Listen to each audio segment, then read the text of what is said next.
trade deadline coming up February 6th on Thursday. So we're almost there at the deadline. Last week, the talk was sell. Sixers aren't going anywhere, sell. And now it seems like buy. It's time to buy a little bit, even though there's still reports of teams checking in on Caleb Martin, teams checking in on Yabusele, teams checking in on Eric Gordon even. But right now it seems like we are going to kind of rally for the playoffs. But if we're going to talk about a target, a player, a certain player or a skill set that this team needs when we're all healthy and when we're all healthy, what player are you guys kind of targeting skill set wise? I know some fans have thrown around Herb Jones or Cam Johnson, which I don't know how feasible that is with Cam Johnson's contract, but those are the type of players that a lot of fans have thrown out there. But I'm just curious what kind of skill set you guys are particularly looking for. So skill set, yes. I mean, skill set is shooting for me. Shooting with size, preferably. Yabusele's played well, but he's really the only big that we have that shoots it. I mean, you can consider Paul a big, but he doesn't want to be considered a big. He's made that very apparent that he does not want to be playing anything with a forward or center. So I would say, and that's why a guy like Cam Johnson fits, because of his size and his ability to shoot it. So I would say that's, in my opinion, that's probably the most pressing need. Yeah, I'd say 4 isn't as it used to be for me just because of Yabusele's emergence. But yeah, we could use a guy who can consistently knock down a shot, who's not a defensive liability. I like the Cam Johnson one. Another one I've seen a lot is people making a case for another big, just because Drummond's had his issues when he's on the court. We've been a little more inefficient when he's on the court. A big that can shoot would be great, like an Olnick. He can knock. I mean, that's what I'm saying. That I didn't necessarily say forward. Yeah, center. I was just saying a big that can shoot it. Yeah, spread the court. So another one too is, which I can make a case for, is playmaking point guard off the bench when Maxey sits. I know Jackson's given us good minutes, but I think Jackson's more of just a kind of a volume scorer in short spurts. I'd like a guy who can maybe get other players involved off the bench and, man the show, which leads me – it doesn't have to be a trade. That could be a buyout. That could be a free agent. I know people have brought up Ben Simmons' name if he gets bought out. I had a question. It goes along with this topic.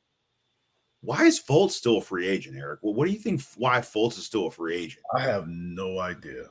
I don't get it. I have no idea. Like, yes, he had the shooting issue, but the last few years he was playing for Orlando. Yeah, he averaged 14 and 6 2 years ago. So I don't know if it's he. I was told that his only offers were minimum. I don't know if that's he's turning that down and be like, hey, I'm not playing for that. You know what I'm saying?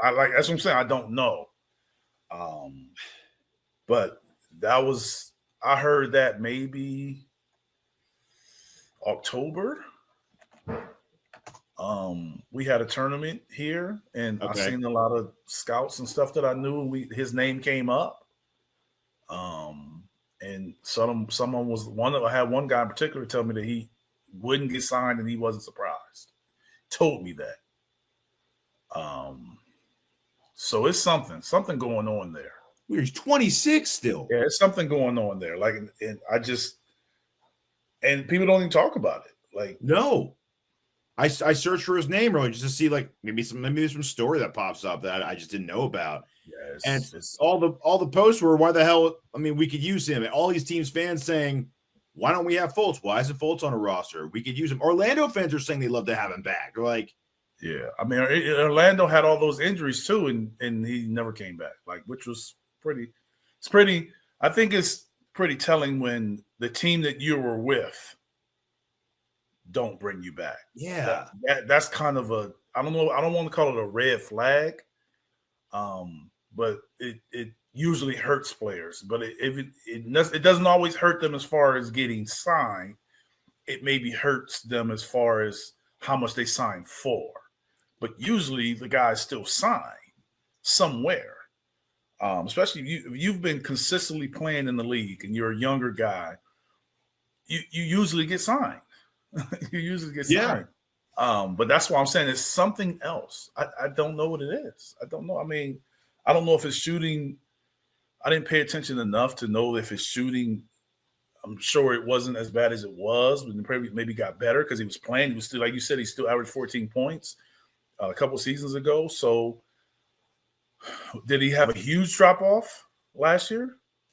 I mean, he was playing less minutes, so yeah, his stats did drop comparatively because that year he had 14 and 6. He was playing almost 29 minutes a game, so that made sense. Last year he averaged 8, 3, and 3 in 20 minutes a game.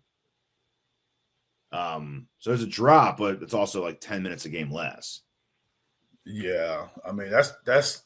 I think Orlando not signing hurt his value. Yeah, it's but weird, I do know that supposedly he had minimum offers. I was told he had minimum offers, but I was also told a couple of those minimum offers were not guaranteed. So now that as we're having the conversation, now I do remember that it might have been he didn't have any guarantee money. Okay, so he's waiting for that to come around. Go to camp and get released. Which would make it worse. Yes. Yeah. So you'd rather just wait till the team's maybe desperate for a point guard help, and they'll throw guaranteed money at him. Because dude, I mean, with Orlando, I mean, he wasn't what he was supposed to be, but I mean, 4 straight seasons of double figures and high 5 assists a game, 5.5, 6 assists. Someone can use that off their bench, man. And he wasn't a bad defensive player either. I mean, it's interesting because you look at like if Ben Simmons is bought out, like what's going to be his market? Since you brought that up, I don't know. That's what we're saying. Like we really don't know because it's not. I think people know what he's done and what he's probably capable of doing, but it's the trust factor. I'd say a contender that doesn't necessarily need him is who will be his market. No, I don't know. A team that just wants to play. That's like I said. As we've had the conversation, I kind of remember what I was told. But yeah, probably the most consistent was minimum offers that were non-guaranteed.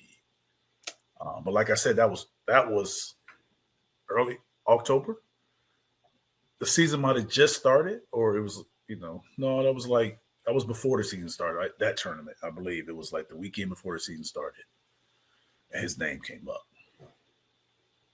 It's weird. You don't usually see guys in their mid-20s who were averaging, double-digit points and 5, 6 assists a game, just still not rostered at this point of the season. But yeah. That would be a guy I would love to have. I'd love to have Fultz off the bench, man. That'd be great. If we get another shooter and you add Fultz, we have plenty of shooting around him. I mean, he doesn't need to hit threes. I don't think he's going to become a 3-point shooter at this point. But, his free throws were rough last year. But before that, he had 4 straight seasons of like high 70s, low 80s. Yeah. So the free throw issue's gone. I don't know. Weird. I mean, you're speaking a lot of Sixers fans' language, though. Fultz and Ben Simmons to bring those guys on for a title run. You a lot of Sixers fans be on board with that. Isn't it crazy? We're talking about 2 top picks in the draft. One's on the verge of maybe being bought out, and you don't even know what the market is. The other one is 26, and he's not rostered. Isn't that crazy? Like we're talking about. And guys who were like phenoms coming out. Yeah. It's wild, man. Well, it tells you how much of a crapshoot the draft is, and that's why, like, when fans want to go right away to tank, it's like, oh, it's not a guarantee we're going to get someone who's going to be this blockbuster. Yeah. I think Simmons' case is even more, like, because Fultz, we never saw the elite side and then he, tailed off. Simmons, he was showing it. I mean, we were saying the other day, he's averaging 6 points a game now. He was averaging 17, 18. The Sixers. He was all NBA. He was averaging 17, 8, 8. Those are like Scottie Pippen. I mean, the thing with Ben is you don't know how much is injuries and you don't know how much is, his just him. Because he was always questioned. Not always questioned. His passion for the game was questioned, even when he was doing what he was doing. So you don't really know how much of it is injuries, and you never know. A guy that maybe wasn't as passionate about the game, and then all of a sudden you got to fight through all those injuries. I mean, it's easier for guys to tap out a little bit, especially when you're getting the money you're getting. Yeah. That's why it'll be really interesting to see once he's bought out and that fat contract's gone. What will he do? What kind of player will he be? Because I mean, he's not scoring a lot, but 5 rebounds and 7 assists a game. I heard he's top. Depends on how a team want to use him. I mean, I wouldn't be surprised if some teams use him as a center, point center. It wouldn't surprise me. I don't know. I mean, it depends on what you have around them too. Yeah. No, for sure. But I mean, if you just take he's pretty much the same stats, just add about 10 points to his average, and he's where he was.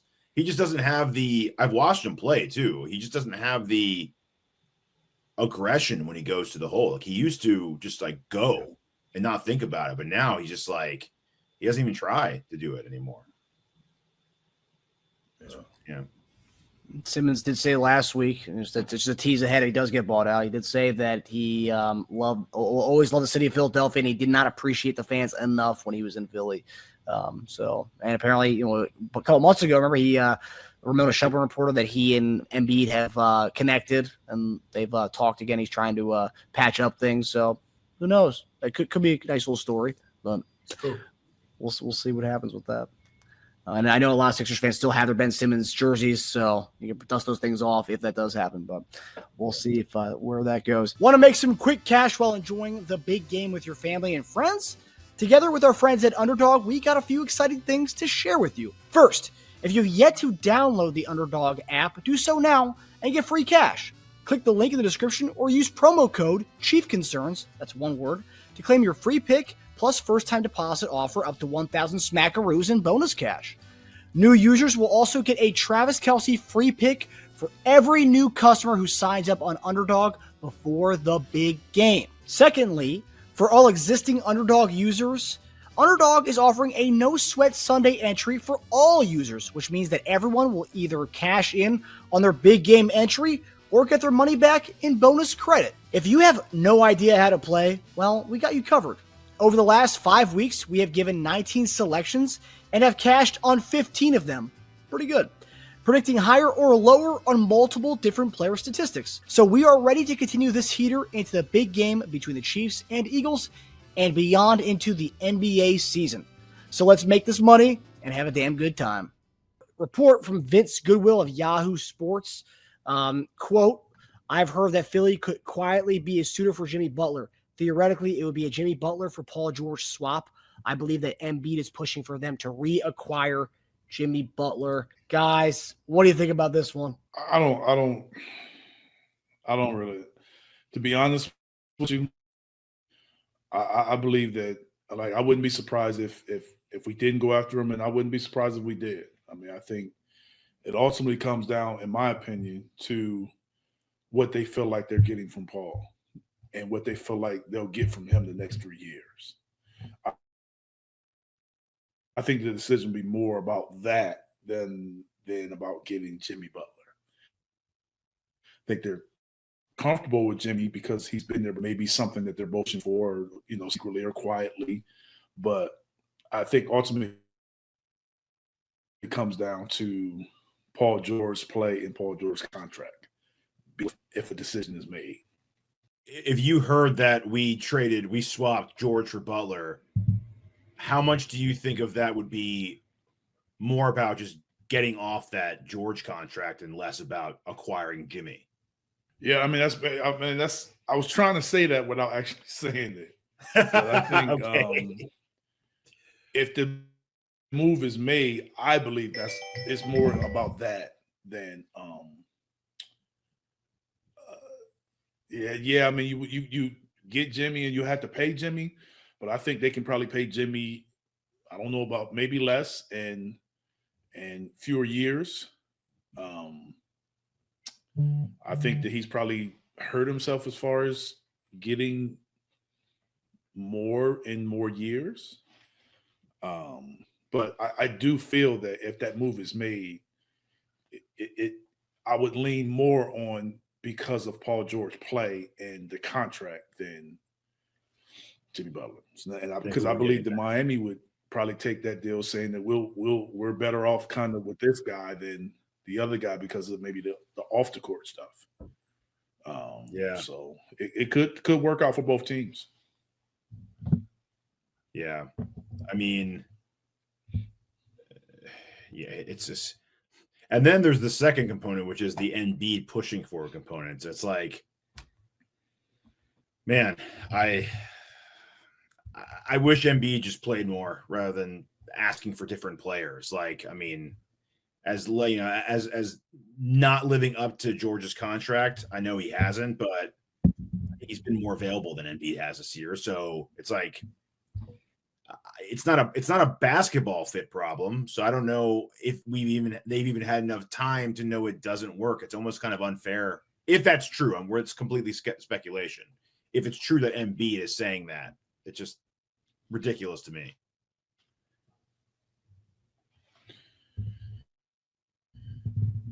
Yeah, I don't. That's the part that's the unknown.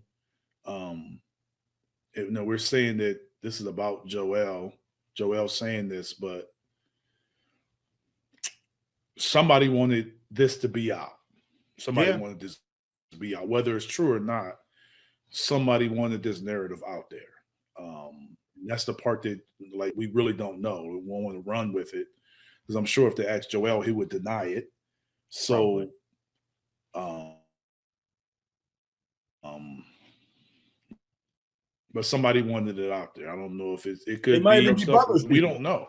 But yeah, that's what I'm saying. It could have been. So assuming that let's assume that it's some truth to it. I don't know how a player could put that out. A player could to put that out. So from my perspective, when I looked at the move, I looked at the move that maybe this is what the Sixers would like to do, not necessarily Joel would like to do. And I felt if the Sixers were to do it, it would be more about Paul's play and then maybe how they feel about him since he's been there, and maybe his contract more so than I think it'll be more about that. I think they're fine with Jimmy Butler and will be content with that in place of Paul. But where the expectations were, I don't think this will be a conversation. What about a toss up? Less money, same years. Who would you rather have, Butler or George? Well, I mean that's kind of your thing. I think Fine. Forget the money part. Same years. For me, I like both of those guys.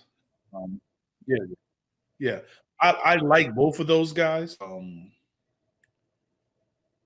Based on his history, the last 4 or 5 seasons, I'm not sure if putting Jimmy with Maxey is healthy, in my opinion.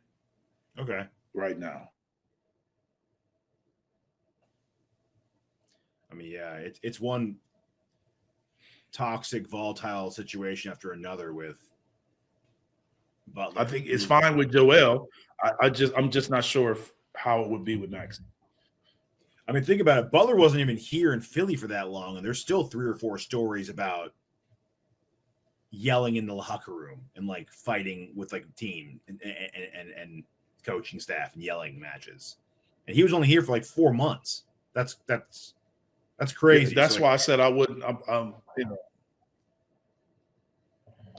Yeah, that's I yeah, I'm not sure. I would that. Bad influence, yeah. Right now. Yeah. Especially for a guy has a player, how he's going to be. I just think it's a risky move.